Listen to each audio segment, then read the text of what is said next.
Continue on our Gemara, Sanhedrin Beis, Sanhedrin 109b. Yesterday we discussed the people of Sodom, and now the Gemara moves on to the next group of people who lost their share in the world to come. Now, as is always the case, the Gemara will quote from the Mishnah before it gets into the discussion. But the way in which the Gemara now quotes the Mishnah, the Gemara quotes a few sections and not exactly in the right order. And on the side, the Gra, the great Vilna Gaon, writes that these sections don't belong there. But nonetheless, I'm going to read them because they're in our version of the Gemara, and I'll translate them. And they're basically just a recap of the Mishnah with relation to these groups. So the line begins with the word Rabbi. It's about a third from the bottom of the page on Kuftes Amud Beis 109b. In the middle of the page there's the colon, and then we quote the Mishnah. Meraglim, the spies who were told to scout out the land for Moshe Rabbeinu to find out what's the best way to conquer the land, and they came back giving a negative report, deviating from their mission. Their mission was not to tell us whether or not the land is worthy or capable of conquering, rather how to conquer it.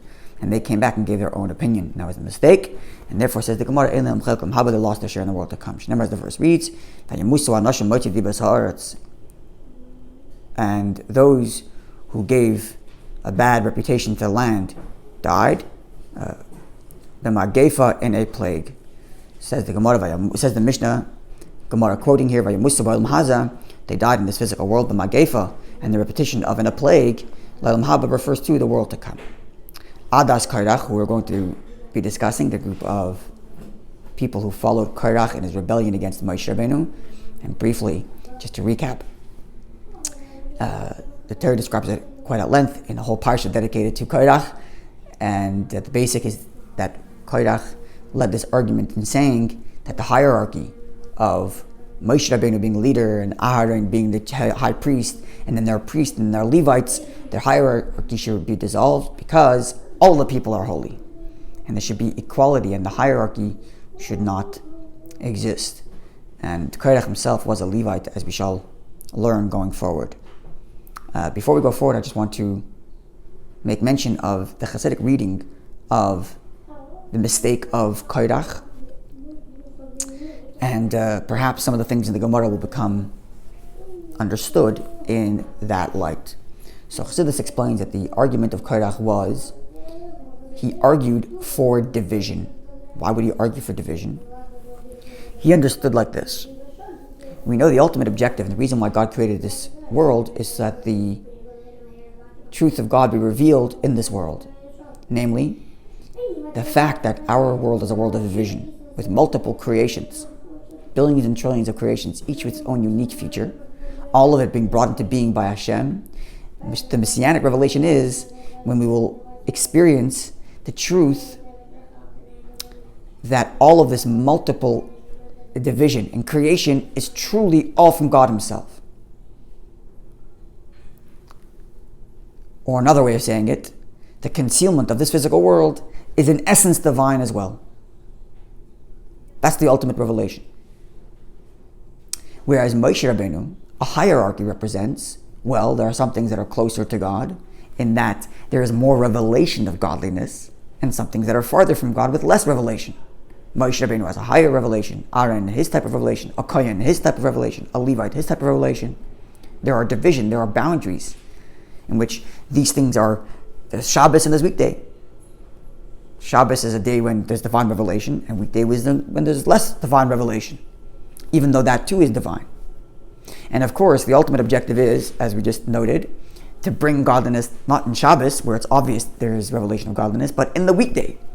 And therefore, Korach argued, if that's the case, if the ultimate objective is to reveal godliness in the world of division, in the world of the weekday, in the world of the mundane, then that's where the focus should be. Kulam Kadoshin, everybody's holy. Even that which seems dark, even that which lacks revelation of godliness, it too is holy, because it too is godliness, and it too is where the essence of Hashem is revealed in this ultimate messianic revelation. So in some sense, Korach was ahead of his time.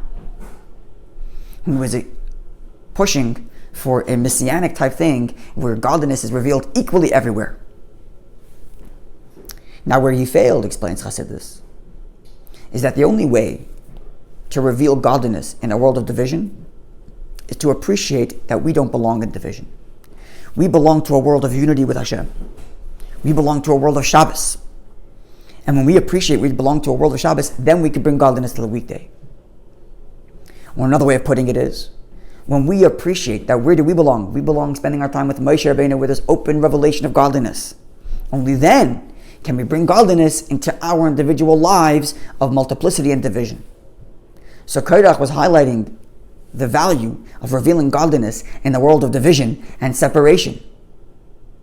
A world of concealment, and saying that that's where godliness is, without realizing that in order to get that done, one must first tap into the revelation that Moshe offers.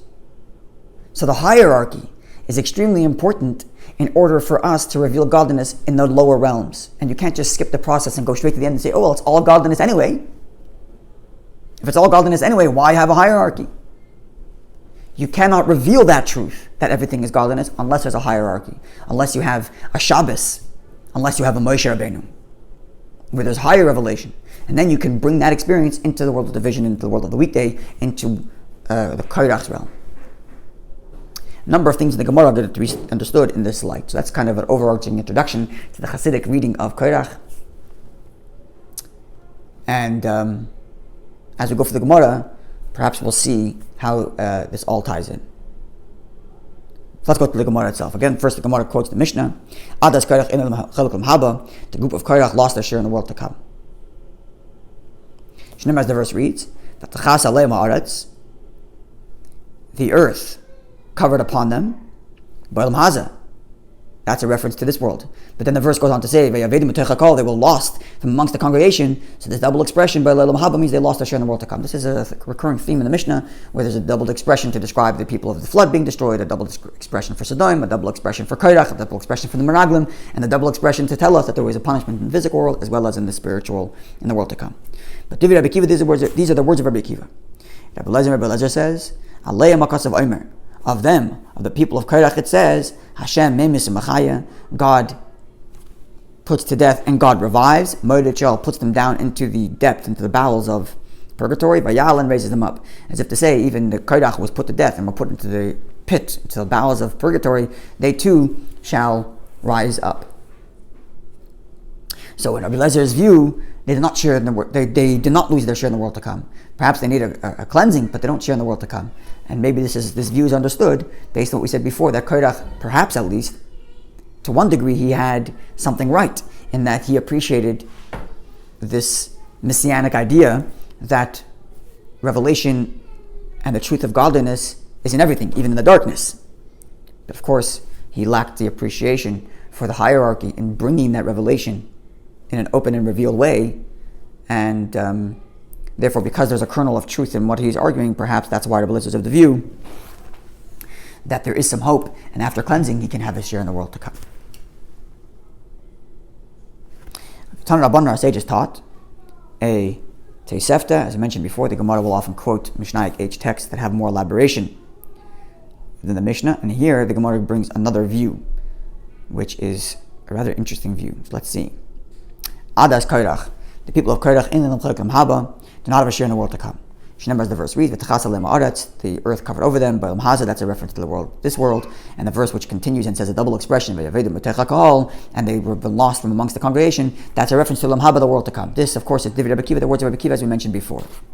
Now, unlike the Mishnah, which goes on to say that Rabbi Lezer, which says that they do share in the world to come, we have Rabbi Dubu and Beseda, who also says they have a share in the world to come, but gives an interesting way, a way of expressing the same view as Rabbi Lezer, seemingly, that the people of Korach do have a share in the world to come. Rabbi Huda says, Hadeihen, they are, the people of Korach are like Ka'aveda, like a lost objects, Hamisbageshes, which are looking to be found. Korach, and the people of Korach, they were not completely detached from Yiddishkeit, like the people of Sodom, or the people of the Mabul. They weren't completely detached from God. They were just lost their way, and they're looking to be found. And I said before, it kind of makes sense in the way Chassidus explains it. They were looking for godliness, but they lost their way in looking for godliness in places of darkness. without realizing that in order to find godliness, there needs to be a hierarchy where there's more revelation. It's true, godliness is found in the world of division, but you're only going to find it there.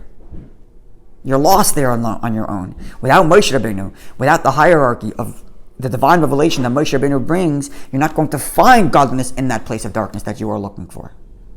And therefore, if you want your own revelation, if Korach, you want to get this objective, where you're going to reveal godliness in the world of multiplicity, don't destroy the hierarchy, which is going to be the flashlight and the torch to help you find godliness in that world of multiplicity. So don't take down the hierarchy of Moshe Rabbeinu. So it's like a lost object looking around, trying to find godliness, but it can't do it because it detached itself from the beauty and the glory and the light of Moshe Rabbeinu. Shnema, and the Gemara quotes a verse in Tehillim, which is the last verse in chapter 119, the long chapter 119. The last verse reads, Ta'isi kiseh oived, bakesh avadecha. I have strayed like a lost sheep. Seek out your servant. Ki mitzvesecha, because your commandments, lo shachachti, I didn't forget. Korach, the way the Gemara is telling us, is Korach didn't forget Hashem's mitzvahs. He didn't forget the mitzvahs. He just had them lost. He lost his way within the service of Hashem, not recognizing the importance of attaching oneself to a Moshe Rabbeinu, of attaching oneself to a hierarchy where there is open revelation, and then bringing that into their private worlds, and not just saying my private world of multiplicity is where I'm going to find God, without attaching myself to a higher power, a Moshe Rabbeinu, that can help us find the revelation and godliness within our world of multiplicity. So he didn't lose mitzvahs, but he lost his way. Now the Gemara gets into the details of Korach. And as is the case with some of the other people, way back when we mentioned the individuals who lost in the world to come, the Gemara often began with an analyzation of their names. So first the Gemara reads like this: Vayikach Korach. And Korach took. The way in which the verse opens up and describes Korach's argument is Korach took. So the Targum, the translation, the Unclus's translation on the Chumash writes Vespalig, that Korach took means he divided himself, he separated himself. And Rashi has a similar thing, Vayikach, he took a position in opposition to everybody else. So, but the language is quite interesting in that it says Vayikach and he took what? So I just said that the kind of literal translation is he took a position in opposition. But the Gemara says like this, Amar Reish Lakish says, Shalokach mekach ra la'atzmai. He took for himself a bad acquisition. Then the Gemara analyzes Korach, his name Korach. The word Korach shenasa karcha b'Yisrael. He made a split amongst Israel. I would have read this to mean that he made a split as in the division between Jews, those who were for Moshe and those who were against Moshe. But the way Rashi reads it is that he made a split as in they got swallowed up, because he made a split in the ground, swallowing them up. The verse goes on to say that Korach is Ben Yitzhar, the son of Yitzhar. What does Yitzhar mean? Ben, a son, he heated up the entire world in anger against him, as brilliant as the afternoon. Ben Kahas, son of Kahas, right? The verse says it's Korach took, Korach the son of Yitzhar, the son of Kahas. So Yitzhar, we explained, has the meaning that he made everybody angry, and they were boiled up and shining like the afternoon light. Ketzaharayim, which is the same root word as Yitzhar, and then the grandfather's name was Kahas. What's the word Kahas come from? Ben Shehika Sheinav Mailudav. He blunted the teeth of his offspring in that they were ashamed of his behavior. Ben Levi, son of Levi. Ben Shenasa Levia Begehenim. He is a person who became Levia, means accompaniment. Levi means to accompany, who is accompaniment to purgatory. So the Gemara comments, Lechashiv Nami Ben Yaakov. Maybe you should also include that he was a son of Yaakov, and we would have translated the word Yaakov to mean Ben Sha'akab Atzma Legehenim, a person who healed himself or held himself back Legehenim to purgatory, and that's where he's going. So why don't we include Yaakov in the list of names? The Gemara, when the verse describes Korach, it says Korach, son of Yitzhar, son of Kahas, son of Levi, and stops there. Levi being one of the 12 tribes. Why doesn't it say son of Yaakov? And we could have interpreted the word Yaakov also to mean in a negative way.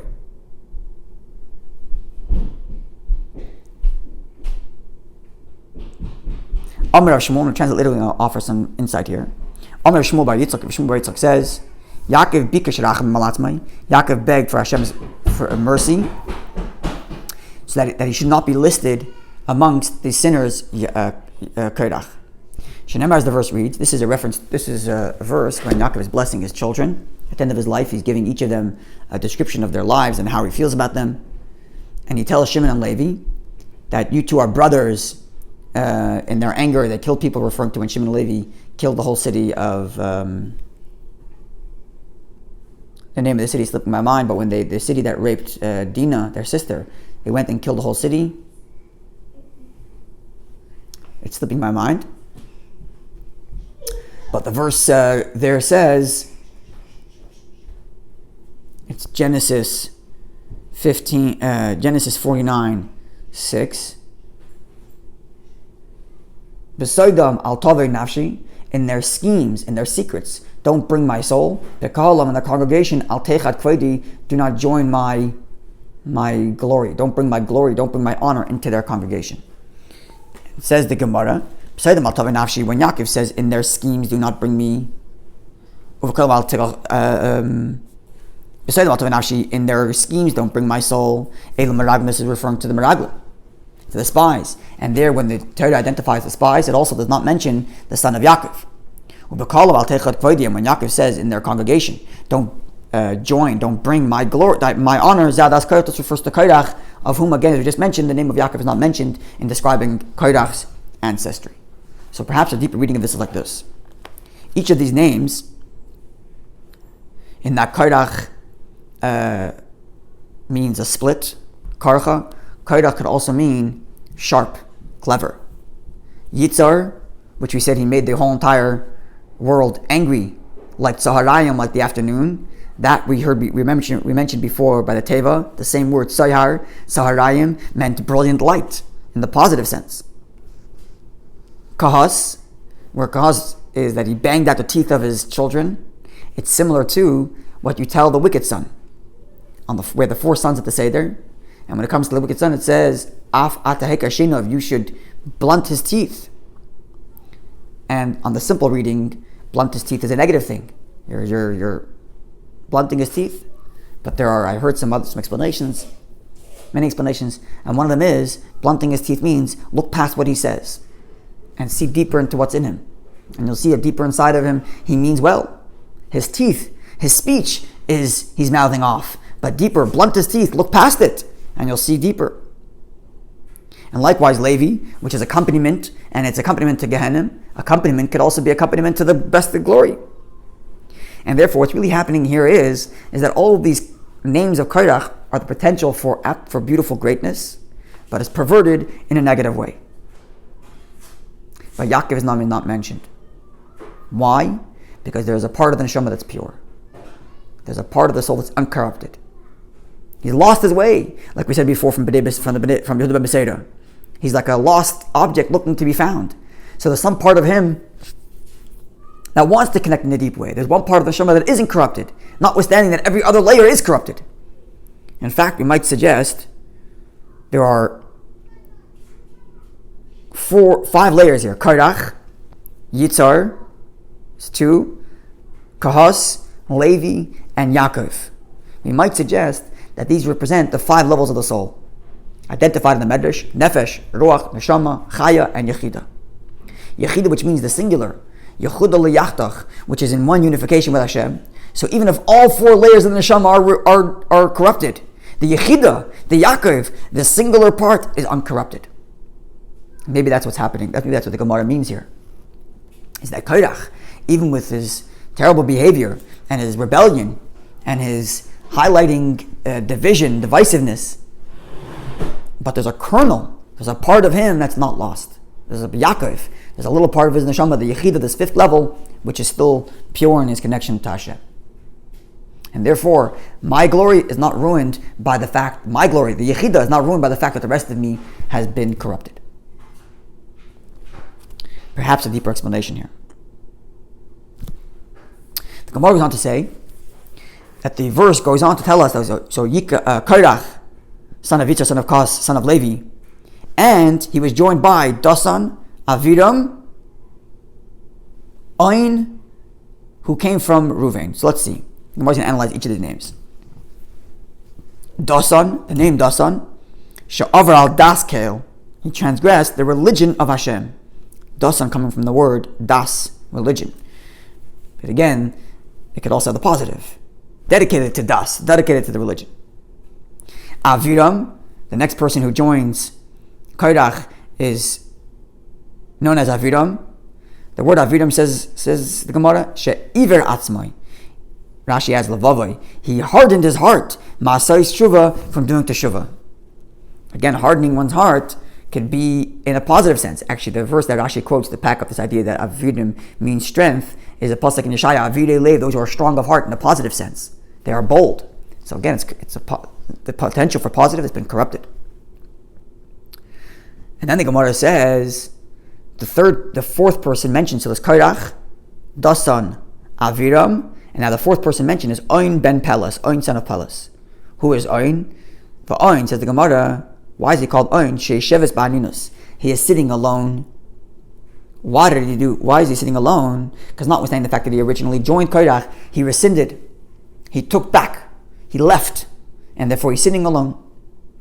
And he's called Ben Pelas, son of Pelas.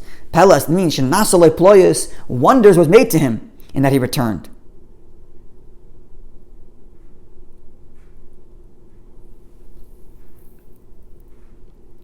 Ben Ruvain, Oin is son of Pelas. The Mishnah says, the verse says, Bnei Ruvain, the children of Ruvain. They descended from Ruvain. Ruvain, because Ben, a son, a person, Shera, which saw, the Haven understood, the Ruvain coming from two words, Ru'u, Vain, see, a son, which is what Leah meant when he saw. He said, look, I have a son. She said, look, I have a son. That's why she called him Ruvain. But you can take the second word, Bain, also mean haven, to understand. Ra, the haven, saw and understood. Saw and understood as a mistake.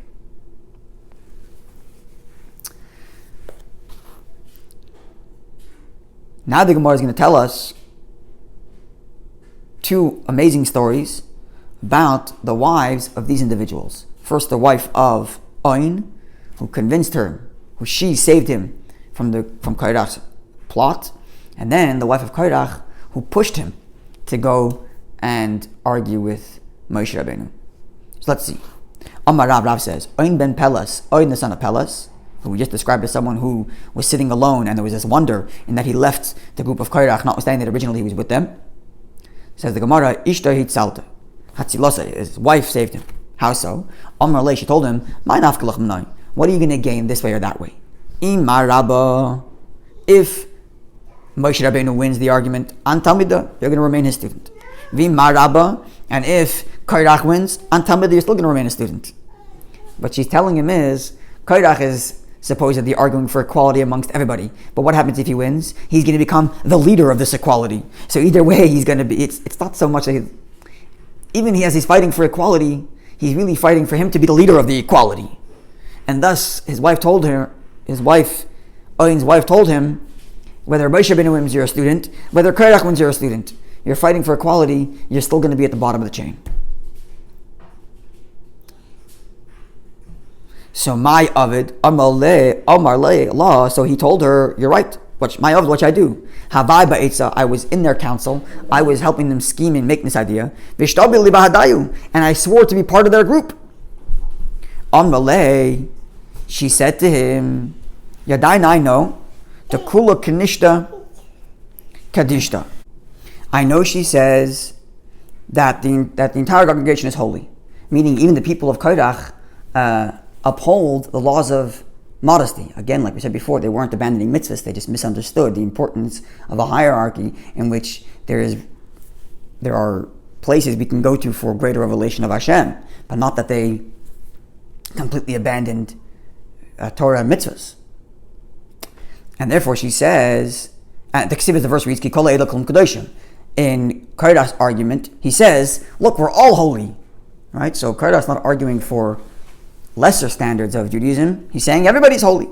He's just arguing against the hierarchy, as we explained before.